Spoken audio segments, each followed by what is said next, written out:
vamos a empezar con la mesa que hemos titulado Millennials, el papel de los jóvenes, grandes impulsores de una actitud diferente y transformadora, jóvenes que demandan nuevas formas de trabajar y de implicarse en la sociedad.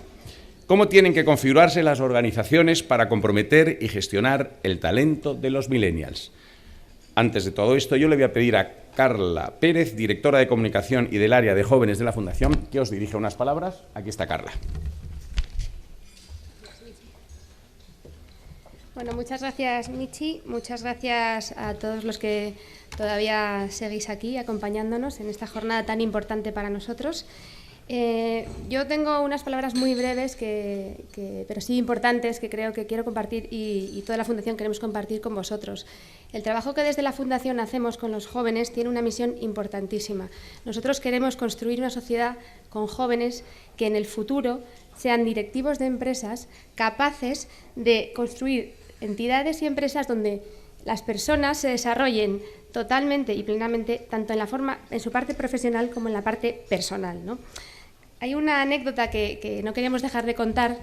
Mara, que está arriba ayudándonos, empezó con toda la parte de jóvenes hace ya 10 años y recordando, nos parecía muy interesante, sobre todo por lo que vamos a escuchar después, que nosotros hace 10 años entrábamos en las aulas de las universidades y íbamos con nuestro discurso en el que pedíamos nuevas formas de trabajo, más equilibrio en la vida personal y profesional, y los alumnos nos miraban verdaderamente ajenos a lo que nosotros estábamos hablando.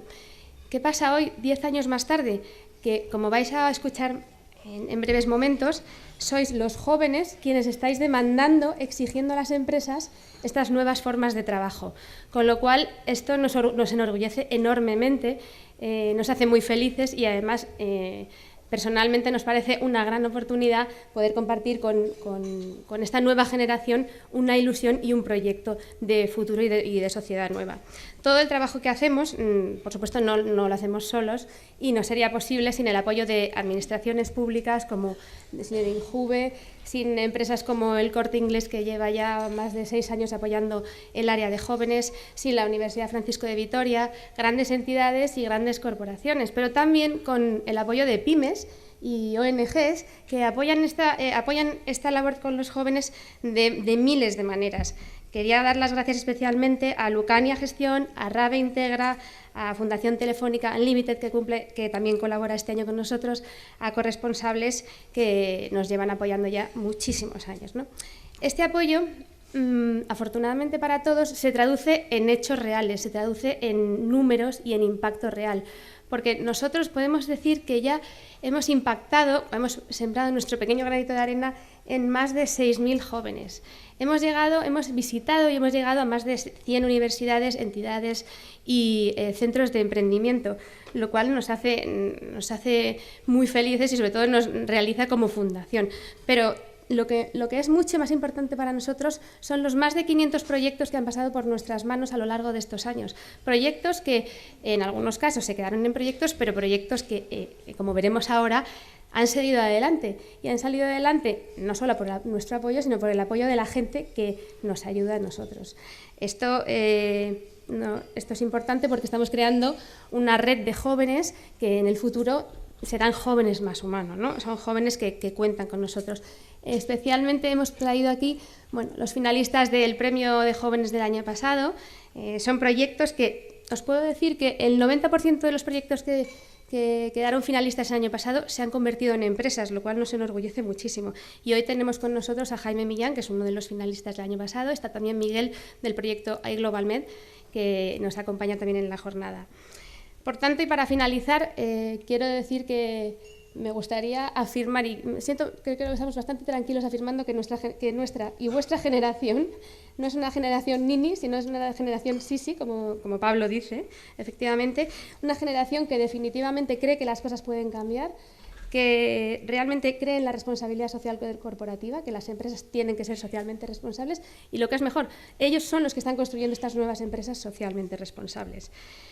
Lo que vamos a tratar en esta mesa es cómo integrar esta nueva generación, la visión de los millennials, con las empresas actuales y cómo construir un futuro conjunto. Muchas gracias a todos y espero que disfrutéis muchísimo esta mesa.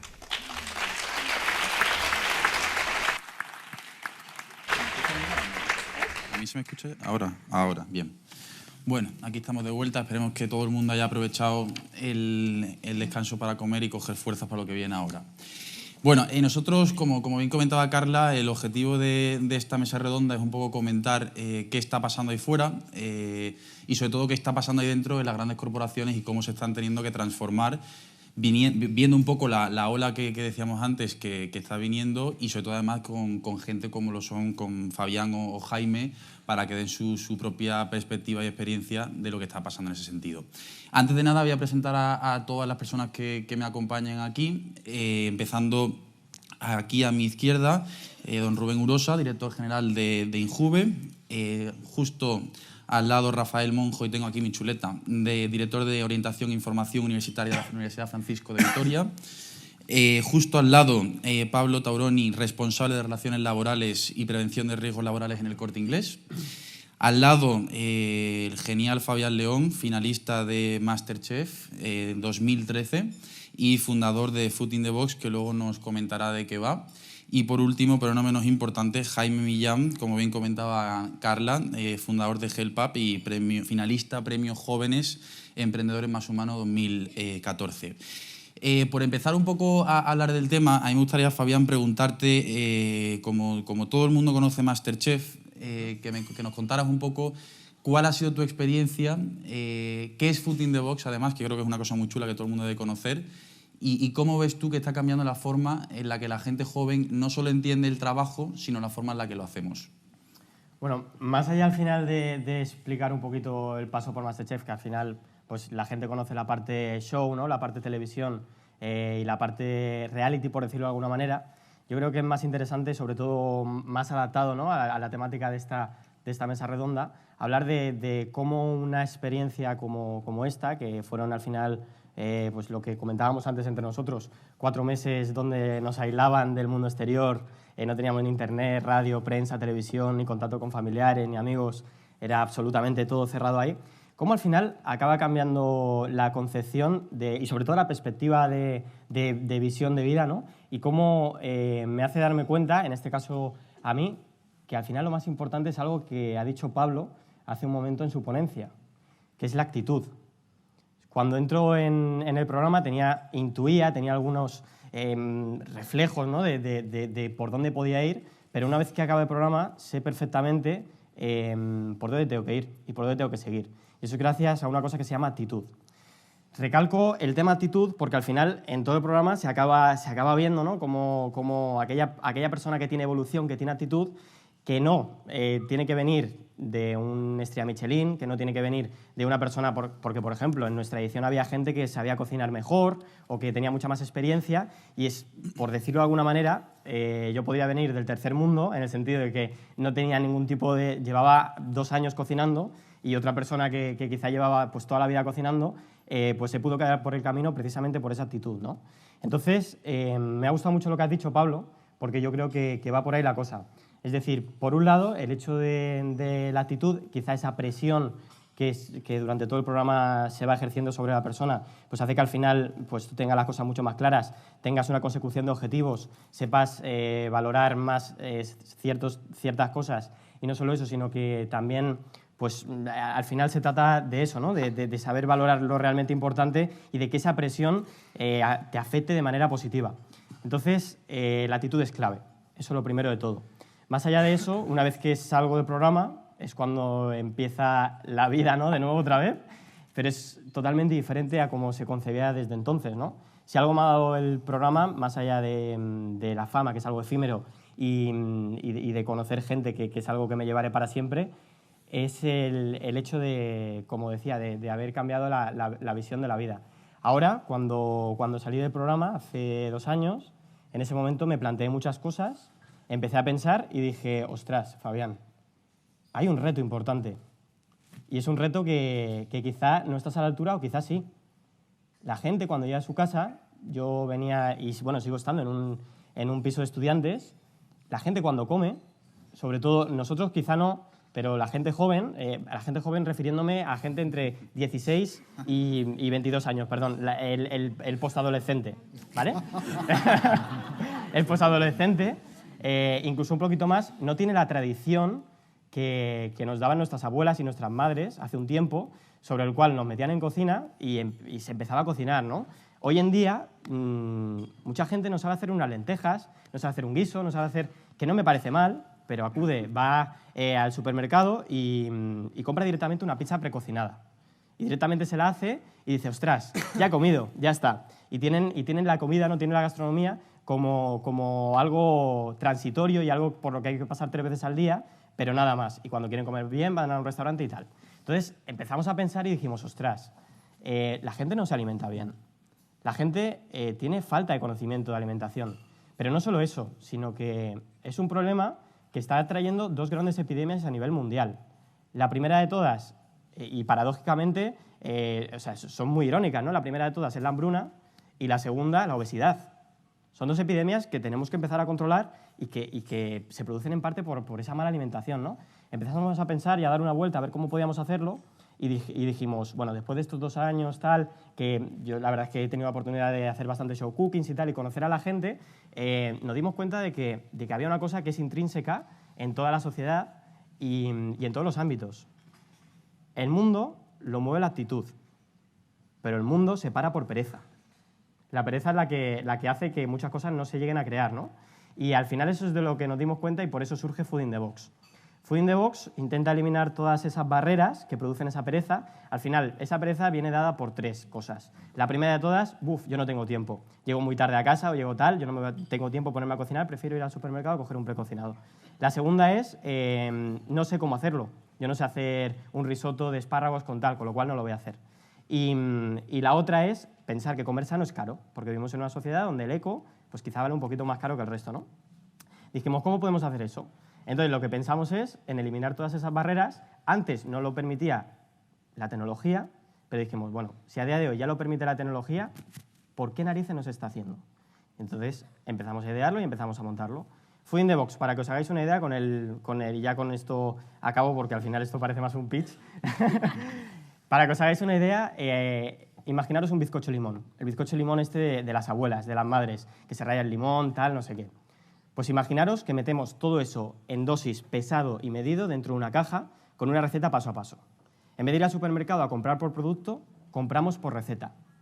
Imaginemos ahora que lo enviamos a casa o que lo venimos a recoger a una especie de supermercado, pero que te cuesta menos que en el supermercado, porque lo que hacemos es decir, oye, compra solo lo que necesites.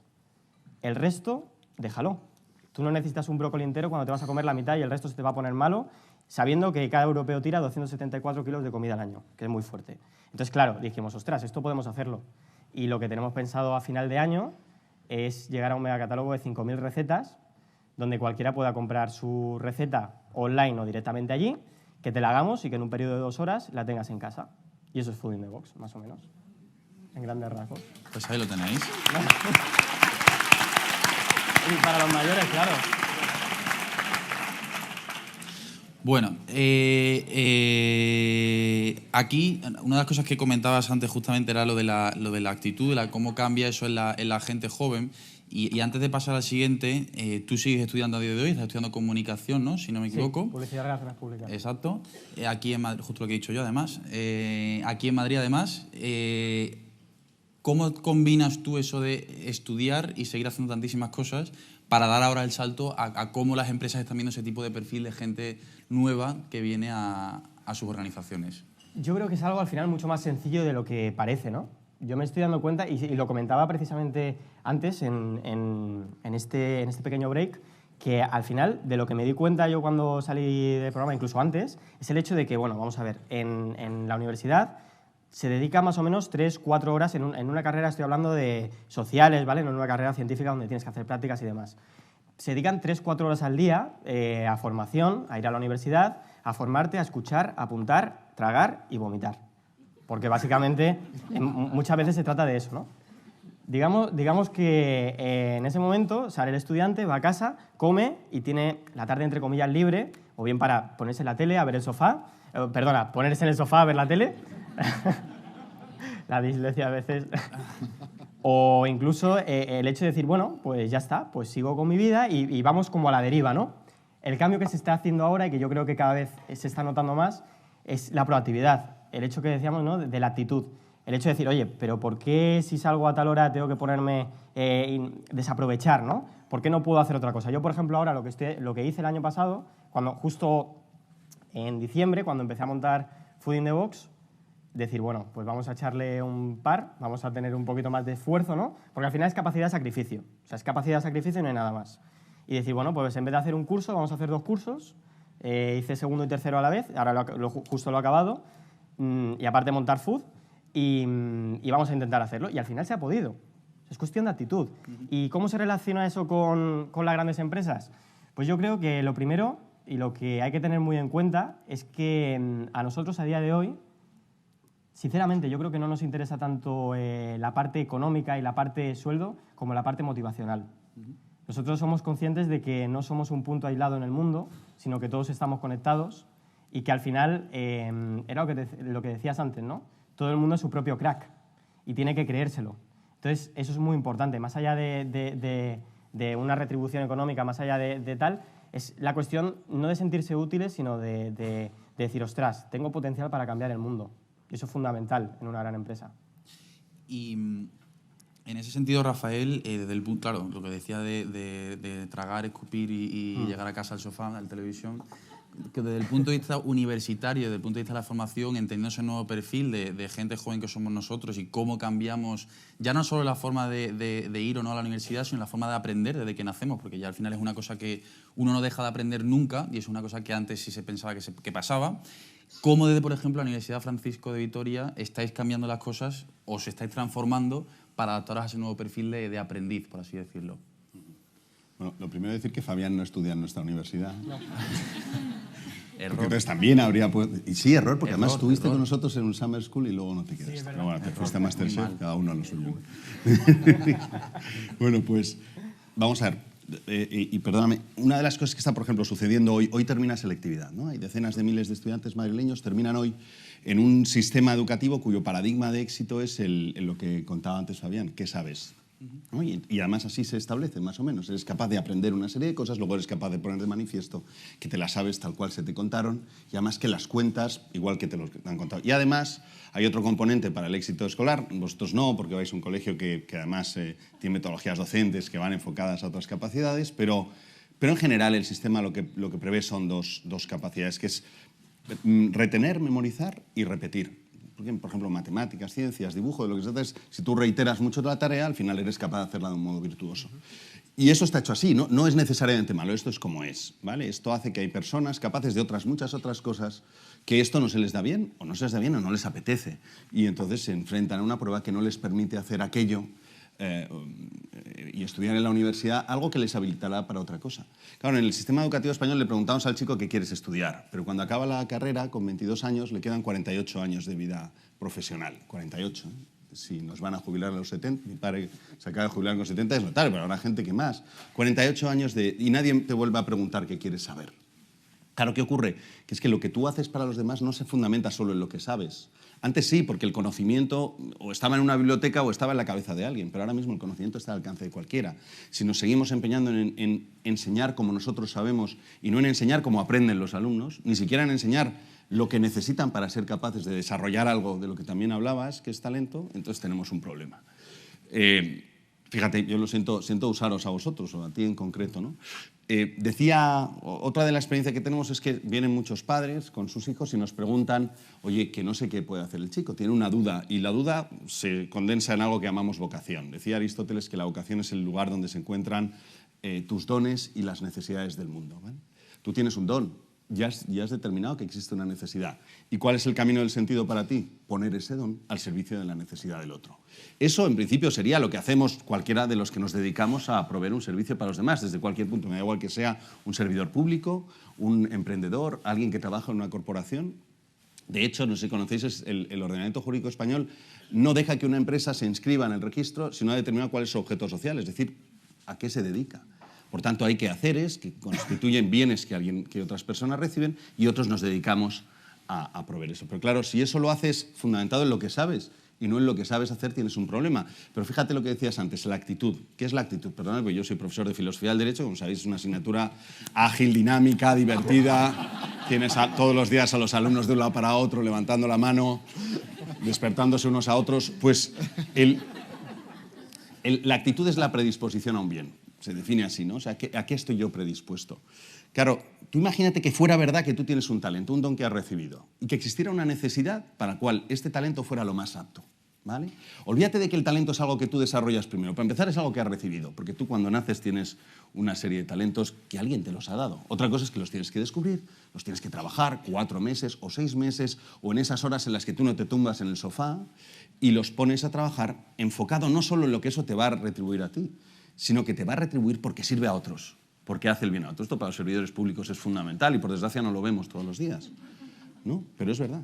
Bueno, si eso es así, ¿en qué consistirá la educación? ¿En que sepa muchas cosas? Mi mujer es de un pueblo de Extremadura donde hay un dicho que se dice mucho que es no sirve querer, ¿no? Bueno, mi madre, sin embargo, dice que hace más el que quiere que el que puede. Lo que quiere decir es que al final el factor fundamental no es lo que sabes, ni siquiera es lo que sabes hacer, es lo que quieres hacer. Si además querer hacerlo es fruto de la responsabilidad, es decir, si el haber recibido un talento te hace responsable de lo que puedes hacer con él, o como decía el tío de Spiderman, ¿no?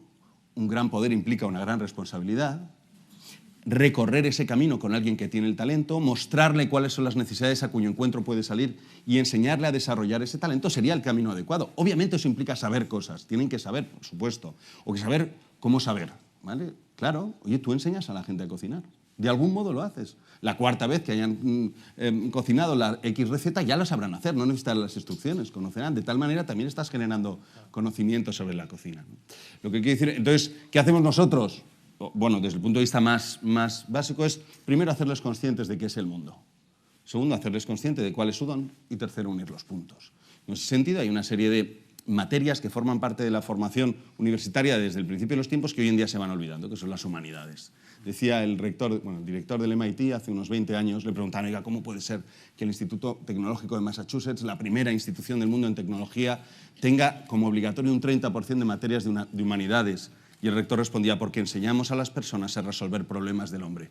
Tienen que saber quién es el hombre y que el hombre tiene problemas. Y después aplicar lo que han enseñado a resolverlo. Por tanto, hay una serie de metodologías en la universidad que van enfocadas a que conozcan el mundo, a que conozcan la persona y que sepan cuál es su papel. Segundo, que conozcan cuáles son sus dones. Y tenemos una serie de asignaturas relacionadas con la responsabilidad social, con el desarrollo de habilidades y competencias personales. Y en tercer lugar, con una manera de hacerlo, que es el acompañamiento. Tradicionalmente, el maestro era el líder, el que va por delante y te va diciendo. Imaginaros que no fuera eso, que fuera alguien que te va acompañando y te va exigiendo, ¿vale? Pero que no es tú, no te puedes sustituir. Antes sí, porque el maestro sabía lo que tú no sabías y la superioridad se basaba en el conocimiento. Ahora eso no vale de nada. Yo le preguntaba a alguien, ¿alguien sabe quién es Melitón de Sardes?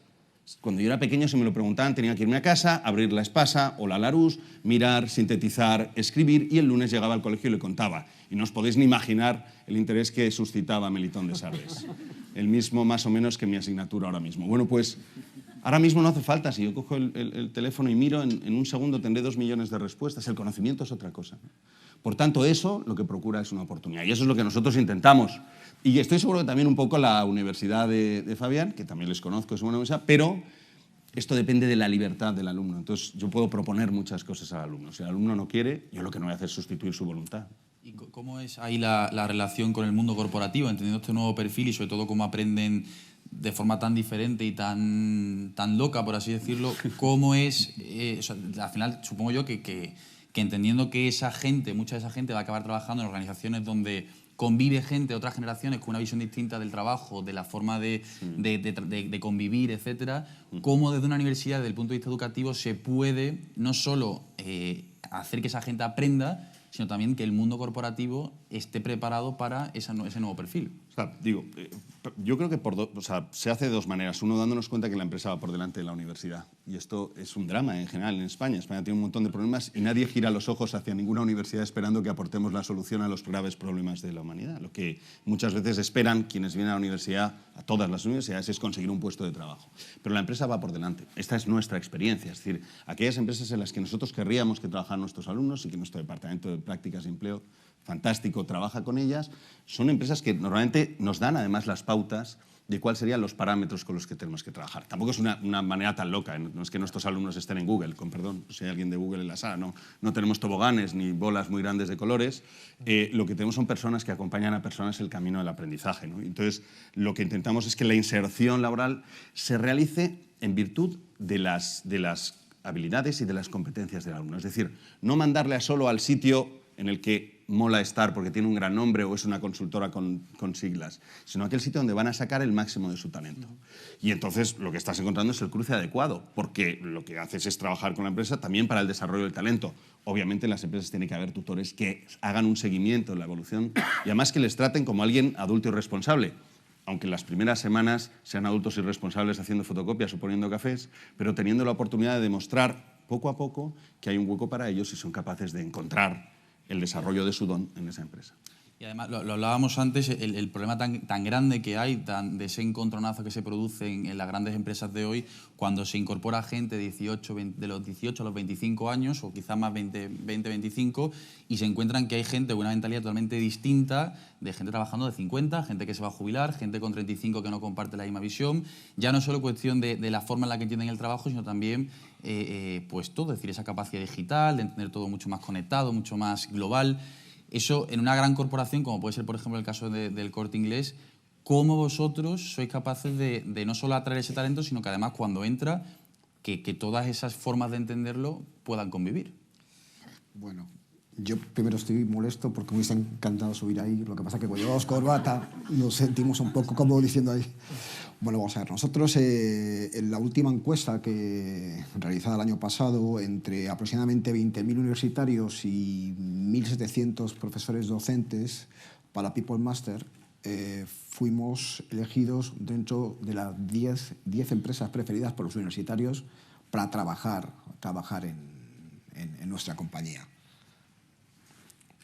Por tanto, lo que tenemos que hacer es ponernos las pilas.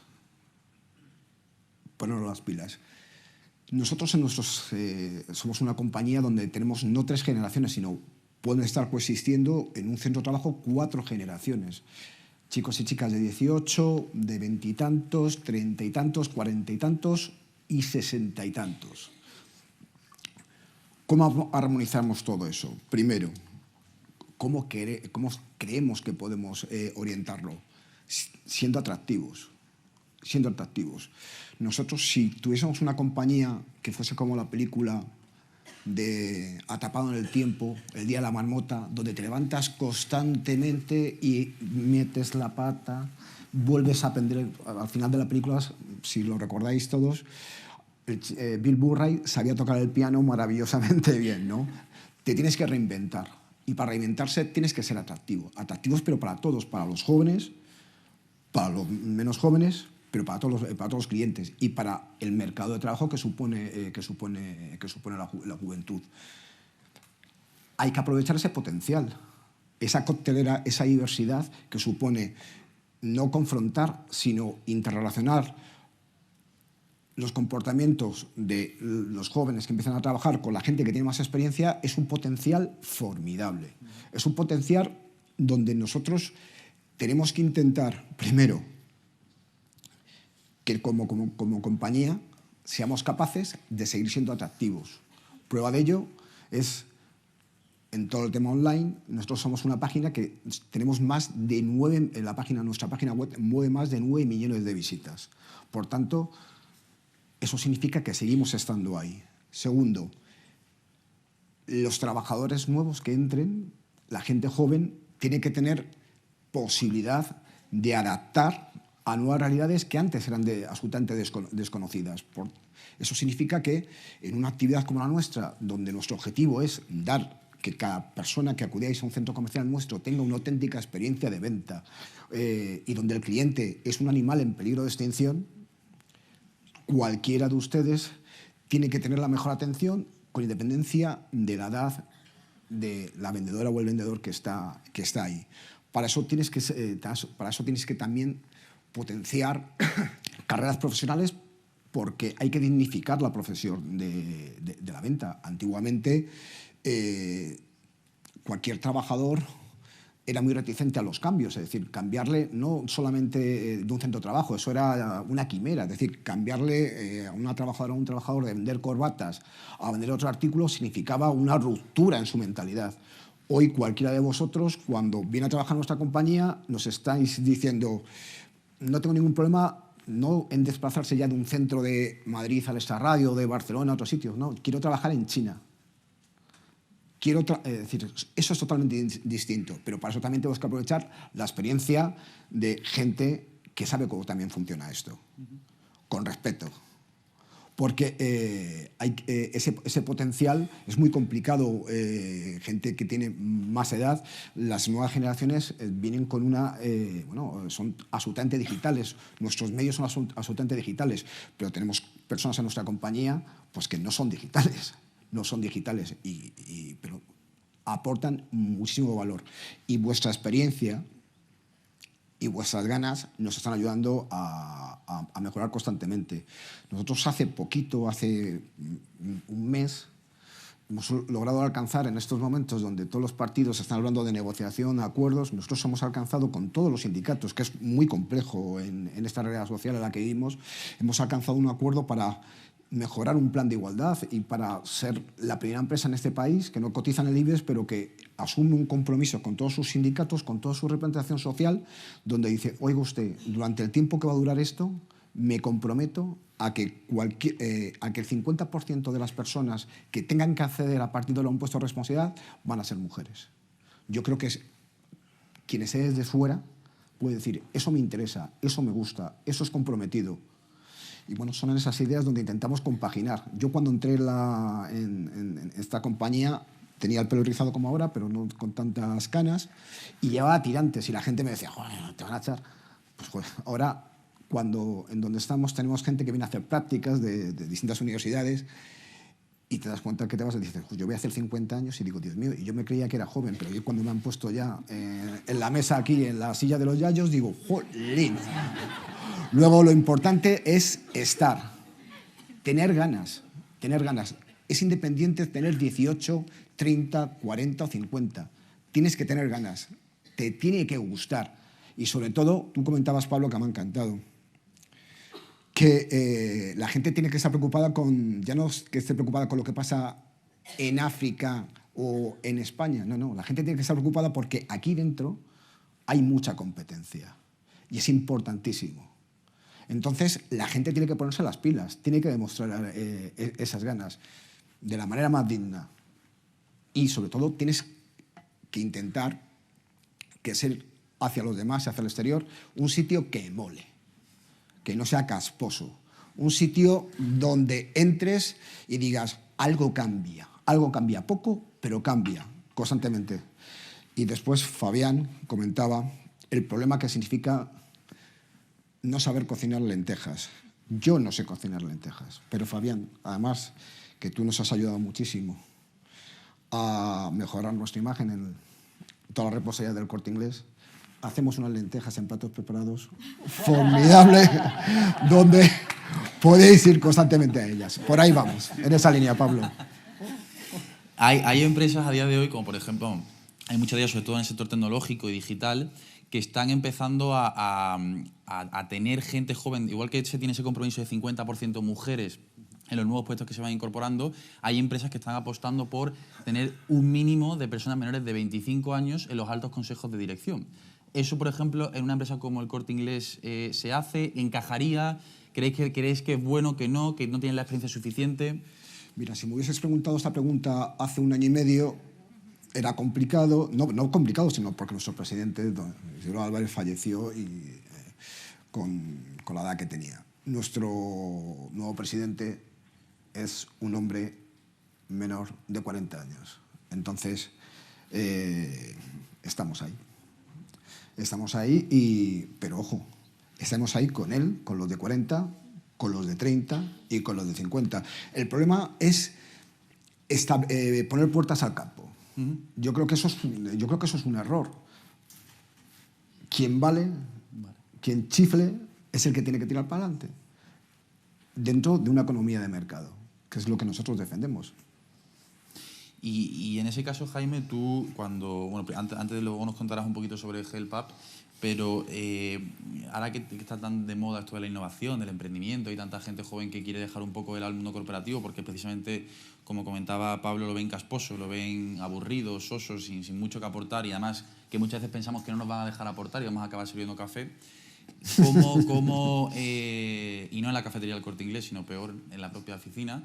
¿Cómo ves tú en ese caso, Jaime? O sea, ¿por qué tú decides en ese momento, o ahora, bueno, ya después de haber acabado la carrera, no seguir por la vía que casi todo el mundo sigue hoy en día, que es la de entrar en el mundo corporativo, formar parte de una organización grande con muchísima gente nacional o internacional y montar tu propio proyecto? Es decir, ¿qué no te atrajo en su momento del mundo corporativo y por qué al final acabaste decidiendo montar tu propia empresa y ir por esa vía? Bueno, gracias, Pablo. Pablo, también contarte, yo empecé a trabajar en el Corte Inglés los fines de semana. Me dijeron que iba a ir a electrónica y de repente me plantaron en el departamento de vajillas. ¿Cómo se vende una vajilla? No tengo ni idea, pero lo hice. Así que darte fe, ¿no? Siempre hay que poner pruebas. Eso es. Y bueno, contando un poco mi historia, ¿no? En cuanto a la pregunta que me has contestado, yo sí que empecé en la gran empresa. Yo era broker, empecé como en banca de inversión, estuve 3 años, donde aprendí muchísimo. De hecho, aprendí todo lo que no aprendí en la carrera. La carrera aprendí otras cosas, que no se pueden contar aquí la mayoría, pero el primer año de trabajo es donde yo aprendí mi oficio, ¿no? Que era el ser intermediario, ventas, que todo el mundo parece que es imposible hacerlo, que vaya locura, es mentira todo. Son 15 minutos al día. El resto estás mirando un ordenador, una pantalla con números. Y un poco, la verdad es que me gustaba el trabajo, me gustaba mucho la gente con la que trabajaba. Yo cuando fui allí fui un poco escéptico, diciendo, me voy a encontrar mucho snob, mucha gente que no, a lo mejor con la que no voy a conectar, totalmente al revés. Había un huevero que se dedicaba a vender huevos, era bueno vendiendo huevos y acabó de broker, un tío de Vallecas muy majo. Había mucho tipo de gente que no me esperaba, ¿no? Y eso me sorprendió para bien. Y dije, joder, qué bien, estoy aquí muy a gusto. Pero fue algo más allá, ¿no? El hecho de una cosa que tienes dentro de decir, tengo que montar mi propio proyecto, ¿no?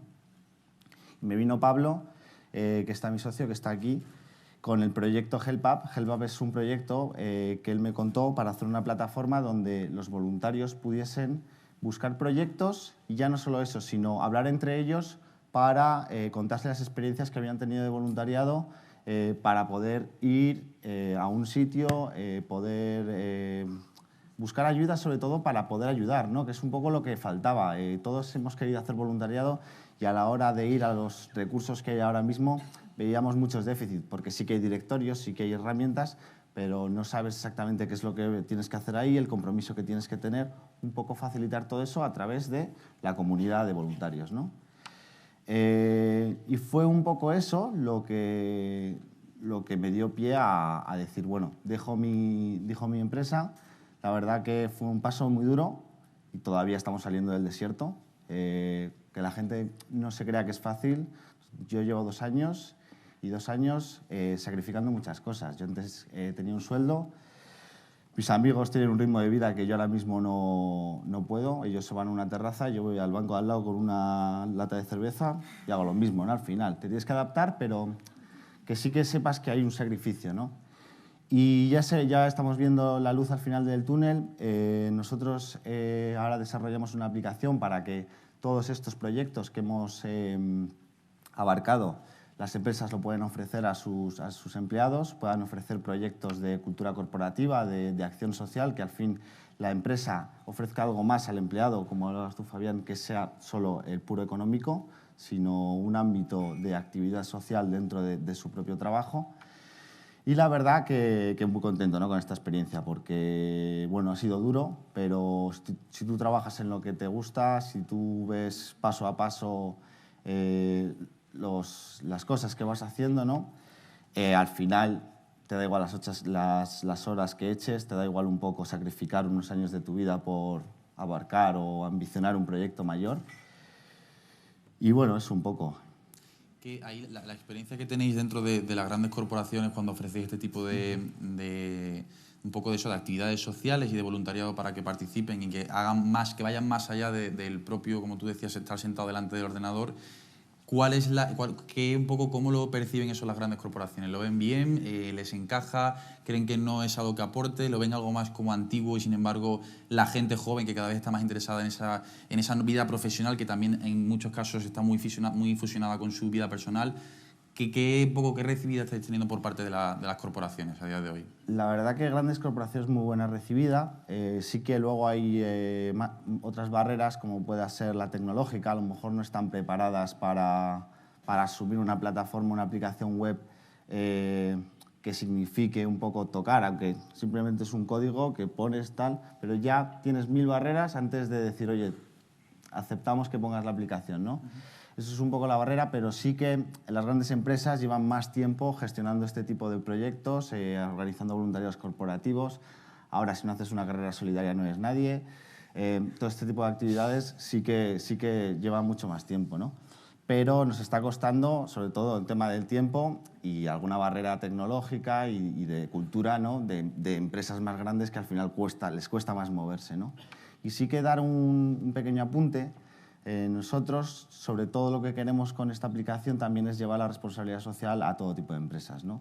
Porque al final es una aplicación automática en la que no necesitas tantos recursos ni gestión de personal para organizar planes de acción social con ONGs, sino que es todo te lo organiza la propia aplicación y puede llegar a que muchas empresas de 20 empleados, de 30 empleados, como tenemos ahora, se animen a ofrecer un programa de este tipo a sus empleados, ¿no? Que no por estar en una empresa pequeña no puedas ofrecerlo. Sí. Luego, claro, en todo esto, conociendo un poco el punto de vista de los jóvenes y también del mundo corporativo y de esa primera pata que es la educación, que al final juega pues, un papel como de lanzadera, ¿no? De al final tener que preparar y dar esas herramientas para que luego nos podamos enfrentar a lo que venga, porque ya puede ser el Corte Inglés o puede ser tu propio startup o cualquier otra empresa.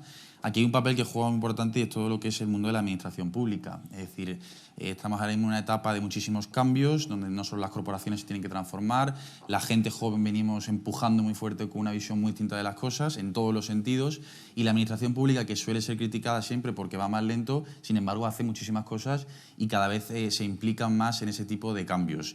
Desde todo lo que es el Instituto de la Juventud, de INJUVE, yo conozco distintos programas que estáis lanzando para precisamente promover ese talento distinto y esa forma de entender las cosas totalmente disruptivas. Cuéntanos un poco, Rubén, qué se está haciendo y sobre todo además no solo qué se está haciendo, sino cómo se está transformando y adaptando la administración pública a algo que es totalmente inevitable. Bueno, en primer lugar, esto de hablar último tiene sus programas, más cuando habla gente tan cualificada antes que uno y se han puesto tantos temas encima de la mesa. Pero sí me gustaría, en primer lugar, reconocer la importancia de una cosa que has dicho, que es la proactividad de la juventud. Es decir, a mí me duele mucho, y se ha comentado antes, el tema NINI. Desde el Instituto de la Juventud hemos luchado permanentemente con medios de comunicación y con instituciones por eliminar el término NINI de la terminología o del debate en medios de comunicación. Por una cuestión muy sencilla, yo voy a aludir a un estudio del Instituto de la Juventud de España. La palabra NINI corresponde a un estudio de la CDE, a una sola pregunta. ¿Estudias? No. ¿Trabajas? No. Claro, esto en un contexto de crisis en el que España y los países del sur de Europa se han visto especialmente afectados, es una pregunta muy generalista. Claro, si nosotros aplicamos los datos que tenemos en el INJUVE, y es que de la población joven que está desempleada, más del 90% está en búsqueda activa de empleo, y otros tantos siguen formándose, yo no puedo considerar, fruto del contexto, como NINI a alguien, o al 99% de los jóvenes que están en búsqueda activa de empleo, no los puedo considerar como NINIs. Me niego absolutamente y pido a instituciones públicas que se destierre esa palabra del vocabulario ordinario. En ese sentido, a las pruebas me remito. Nosotros, cuando llegamos al gobierno hace 3 años y medio, estábamos al borde del precipicio. Seguimos cerca del precipicio, pero queda mucho por hacer. Como digo, estábamos al borde del precipicio, se pusieron una serie de actuaciones en marcha, como la Estrategia de Empleo y Emprendimiento Joven 2013-2016, una serie de actuaciones del INJUVE, hemos sacado el pasado 12 de septiembre, se aprobó a través del Consejo de Ministros la Estrategia de Juventud 2020, en la que han participado todos los ministerios. No os voy a dar una serenata sobre todos estos documentos que son públicos, que están aprobados y que encontráis en la página web del INJUVE y de otros departamentos ministeriales del Gobierno. Pero, ¿por qué digo esto? Porque con todas estas medidas que se han ido poniendo en marcha estos años, y aquí viene la proactividad de la juventud, en cuanto ha habido una serie de incentivos, tenemos, y tengo los datos aquí, que con la puesta en marcha de la tarifa plana de 50 euros, más de 132.000 jóvenes han emprendido. Es decir, a esa proactividad me refiero. Con la tarifa plana de 100 euros en la incentivación a la contratación indefinida de jóvenes, 58.000 jóvenes han obtenido en los últimos 2 años un contrato indefinido. Tenemos 40.000 inscritos en el sistema de garantía juvenil, que además se ha ampliado de los 24 a los 29 años, con 1.800 millones de euros para los próximos 2 años de inversión para acciones formativas y fomento del emprendimiento.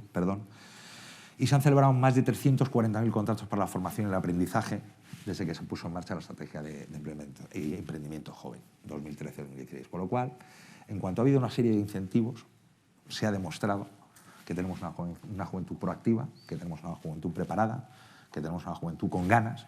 Y en ese sentido sí que quisiera empezar mi intervención con este discurso, rompiendo esta lanza a favor de los jóvenes en España. Dicho esto, digo esto porque, más allá de los números, que no dejan de ser números, estamos hablando de personas. Y cuando hablamos de jóvenes, estamos hablando de un drama. Estos jóvenes son hijos de, tienen padres, tienen madres, tienen pareja en muchos casos, tienen hijos en otros. Y estamos hablando de un drama, lo cual quiere decir que estos números a mí no me sirven de nada mientras tengamos las tasas de desempleo que tenemos actualmente. En ese sentido, yo creo que el deber de la Administración es facilitar las herramientas a todo el mundo, es decir, a entidades del tercer sector, a empresas y a todo tipo de colaboradores públicos y privados, para canalizar esta energía, para canalizar este boom del emprendimiento que ha habido, para canalizar esta necesidad de solventar un problema gravísimo que es el desempleo juvenil. Y en ese sentido yo creo que es un problema de todos. Y me encanta estar en este congreso precisamente por eso, porque estamos hablando de personas. Es decir, más allá de los números, estamos hablando de dramas personales y de expectativas frustradas. En ese sentido quería comunicaros, y creo que es un foro para deciros que, no sé si se aprobará mañana, creo que sí, pero va una iniciativa al Consejo de Ministros que nace de la sociedad civil en España, concretamente de la Fundación Novia Salcedo, para impulsar una campaña ante Naciones Unidas de tal manera que, con un acuerdo del Gobierno de España, encabezando a través del Gobierno de España esta iniciativa, y en colaboración con la sociedad civil y con aquellas instituciones públicas y privadas que se quieran sumar a la iniciativa, para intentar que la Asamblea General de Naciones Unidas apruebe una resolución donde se declare una década por el empleo juvenil, de tal manera que afrontemos de una manera global este drama global del desempleo juvenil, porque estamos hablando de 150 millones de jóvenes en el mundo que no tienen acceso a un empleo y que están en situación de desempleo. Creo que es un lujo que no nos podemos permitir a nivel social, ya más allá de nivel económico o estructural. Creo que a nivel social es un drama que no nos podemos permitir.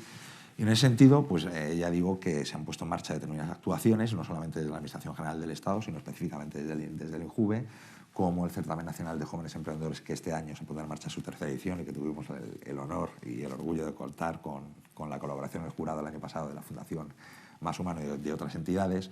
Se puso en marcha la plataforma Emprende XL, se ha puesto en marcha una app que se denomina Emprendemos, que creo que es la aplicación y la guía interactiva con recursos más importante que hay en España en estos momentos y más completa que hay en España. Y bueno, yo creo que las administraciones públicas, desde su perspectiva, lo que tienen que hacer es aportar su granito de arena, entender qué es lo que está pasando, que a veces no es tan difícil, y ponerse al servicio, en definitiva, del tercer sector, de la sociedad, de las entidades públicas y privadas, porque, como digo, creo que este es un problema de todos y no exclusivamente de las administraciones públicas. ¿En qué hemos fallado ahí como sociedad? O sea, desde el punto de vista de, más allá del corporativo, de la educación, o también incluso la educación, ¿en qué se ha fallado para que lleguemos a este punto donde hay un gap tan grande entre lo que las empresas necesitan, lo que la educación enseña, lo que la gente joven también demanda y quiere aprender? Es decir, ¿por cómo hemos llegado a esta situación? Bueno, en primer lugar, yo, el primero que tiene que entonar mea culpa soy yo. Creo que en muchas ocasiones, como aquí se ha dicho, en muchas ocasiones, la tecnología y la sociedad van muy por delante de las propias políticas o de las propias empresas. En primer lugar, mira, nosotros hemos puesto en marcha un programa que se llama InGames. Este año se ha celebrado la 2ª edición. InGames es un evento que intenta generar conocimiento, que intenta ofrecer oportunidades de emprendimiento, que intenta ofrecer formación, que el elemento más importante es la creación de itinerarios curriculares desde la parte más baja del sistema de formación, que es el Subsistema Nacional de Formación Profesional, a través de cualificaciones profesionales y creación de nuevas familias profesionales, en el ámbito de la tecnología y en el ámbito digital y de la economía digital, pero muy especialmente enfocado a la creación y desarrollo de videojuegos, de app y de software.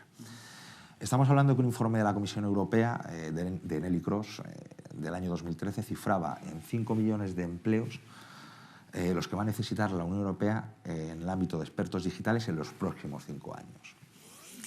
Bueno, pues desde el INJUVE lo que hemos hecho, permitidme la expresión, es dar una pedrada en un cristal para reclamar la atención sobre este asunto. Porque, por ejemplo, yo creo que eso sí ha sido recogido por el Ministerio de Educación y poco a poco vamos tomando conciencia de la importancia de las habilidades transversales, tanto para las compañías como la formación permanente de las personas, muy especialmente las habilidades digitales en un entorno tan competitivo y tan cambiante, de las habilidades de aprendizaje de idiomas en un ámbito absolutamente global. Y en ese sentido, pues, con este proyecto, como digo, queríamos dar una pedrada en el cristal. Hemos traído durante 2 años a Ian Livingstone. Ian Livingstone es fundador de la compañía i2. Ian Livingstone fue condecorado como Caballero del Imperio Británico por la reina Isabel II por un proyecto que al final consiguió que en el currículum de secundaria británica, a partir de lo que sería en España la ESO, se introduzca un área de conocimiento transversal que es Computer Science. Y a mí en muchas ocasiones, pues cuando me haces esa pregunta, pues creo que muchas veces las administraciones públicas vamos por detrás. Es decir, yo me pregunto cómo en España, en muchas ocasiones, el debate en el ámbito de la educación y de la reforma educativa, estamos hablando de si la lengua vehicular, estamos hablando de si la religión barema o no barema, o de la asignatura de religión, cuando 2000 kilómetros más arriba tenemos a chavales con 12 años que están programando. Y no les digo nada, por supuesto, en Estados Unidos. Es decir, pues creo sinceramente que la sociedad cambia a un ritmo brutal, la ciudadanía cambia a un ritmo brutal. Estamos ante lo que aquí se denomina millennials, que es, otros sociólogos consideran la primera generación de nativos digitales. Y creo que por lo menos esta administración y este gobierno ha tomado nota de la importancia del tercer sector, de la importancia del contacto con las empresas de ámbito público-privado, de establecer una colaboración, como digo, con el sector público y con el sector privado, ir de la mano. Y yo creo que solamente generando sinergias y siendo conscientes de la necesidad de una solución conjunta a un problema conjunto, que como digo es un problema social, creo que las cosas van cambiando poco a poco y creo que proyectos como InGames o como Emprende XL o apoyando entidades como Fundación Más Humano, que con una modificación por parte de la convocatoria de IRPF, donde se ha dado mucha más importancia al fomento de la cultura emprendedora y el emprendimiento juvenil y a la inclusión social a través del emprendimiento, pues creo que entidades como la Fundación Más Humano han tenido la posibilidad de subvencionar proyectos y programas dirigidos a jóvenes a través de esta convocatoria.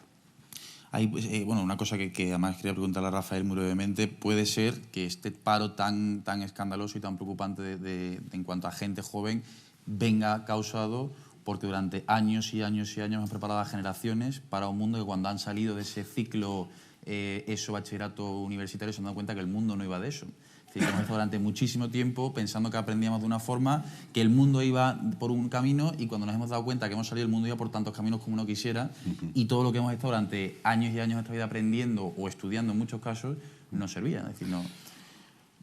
Hombre, no creo que sea solo por eso. Bueno, entre otras causas. Vamos a, digo, por ponerlo en un ejemplo, tú imagínate, hasta ahora, cuando surgía un nuevo desarrollo teórico dentro de una institución, el que más sabía de la institución tenía más capacidad para acceder a ese desarrollo teórico, porque sabía más de la base, ¿vale?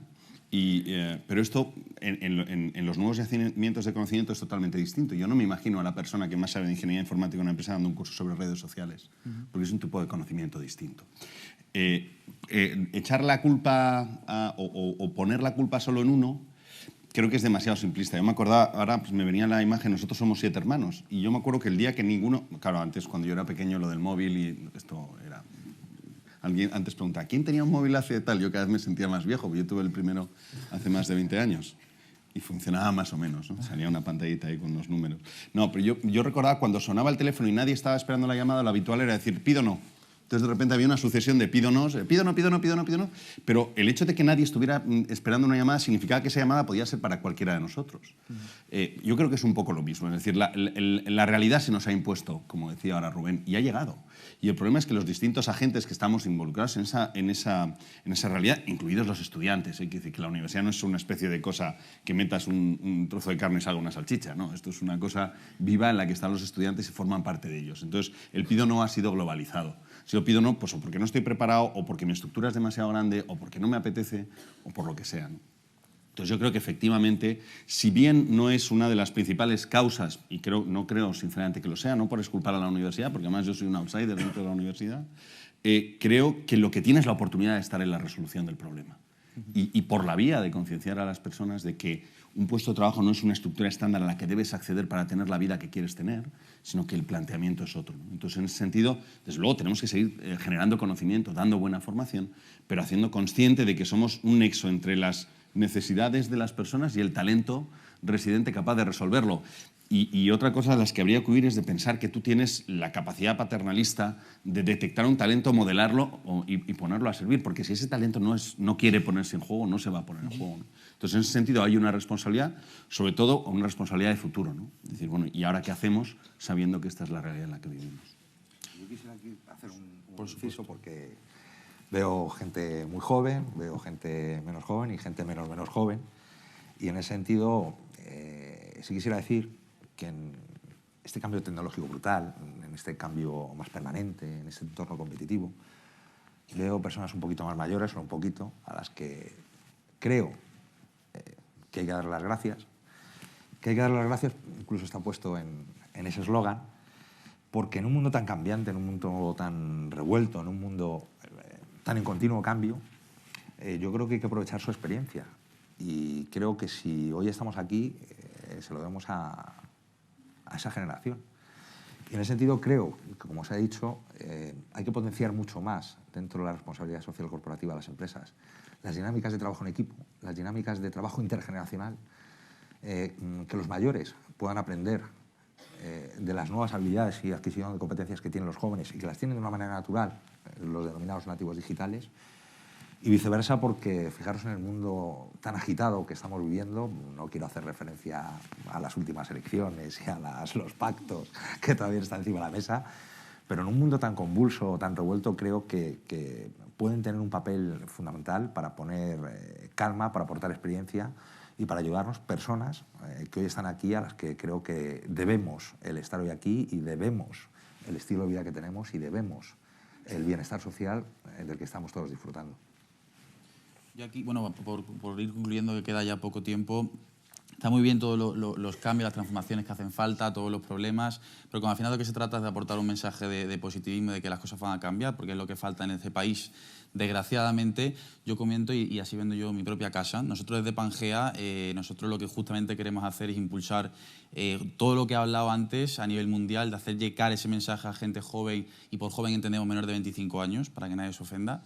No sé cuántos habrá aquí, pero bueno, menores de 25 años. Nosotros justamente el objetivo nuestro es democratizar ese concepto de talento, hacer entender que todo el mundo lleva un crack dentro de sí y que tiene el derecho y también de alguna forma la obligación o responsabilidad de que el mundo lo conozca y generar ese impacto. Nosotros este año lanzamos en septiembre una iniciativa, ya la hemos lanzado y en septiembre será, que se llama Recréalo, en la cual que además contamos con la Fundación Más Humano como colaboradores, en la cual lo que queremos es reunir a 100 jóvenes españoles, no con el objetivo de seguir hablando y criticando cómo funciona la educación, sino de que nos pongamos a trabajar y nos remanguemos las mangas un poco, es decir, vamos a dejar de criticar y vamos a ponernos a trabajar y realmente decir a la clase política, a las corporaciones, a la sociedad en general, cuál es la educación que nosotros como jóvenes y los que vienen detrás nuestra, que aún son más jóvenes todavía, cuál es la educación que nosotros esperamos. Y además, no solo eso, sino que además también entendiendo no solo la parte educativa, que es fundamental y que al final, igual que la política se dice que es el reflejo de la sociedad es el reflejo de la educación que recibe, en muchos casos. Nosotros además también hemos lanzado un programa de transformación corporativa muy chulo, que lo que hacemos se llama Millennial Friendly Company, y lo que hacemos es justamente a grandes corporaciones y no tan grandes, y aquí extendiendo totalmente lo que hacemos nosotros, es ayudar a esas empresas con una organización muy pesada, muy burocrática, muy lenta, muy poco flexible, flexible y además también poco diversa en muchos sentidos, a que sean capaces, apoyándose en gente joven de todo tipo, de cualquier parte del mundo, a encontrar la forma de transformarse y de adaptarse al siglo XXI. Así que bueno, lo único que, después de contar todo esto, animaros a todos a participar en el evento de Recréalo, a todos aquellos menores de 25 años, si no lo sois, a vuestros hijos e hijas, se los decís también. Y básicamente eso, daros las gracias a todos, al Corte Inglés, a la Universidad Francisco de Vitoria y al propio Injuve por participar, y también a Fabián y a Jaime por aportar esa visión tan disruptiva y tan necesaria que hace falta hoy en día a las grandes corporaciones. Muchas gracias.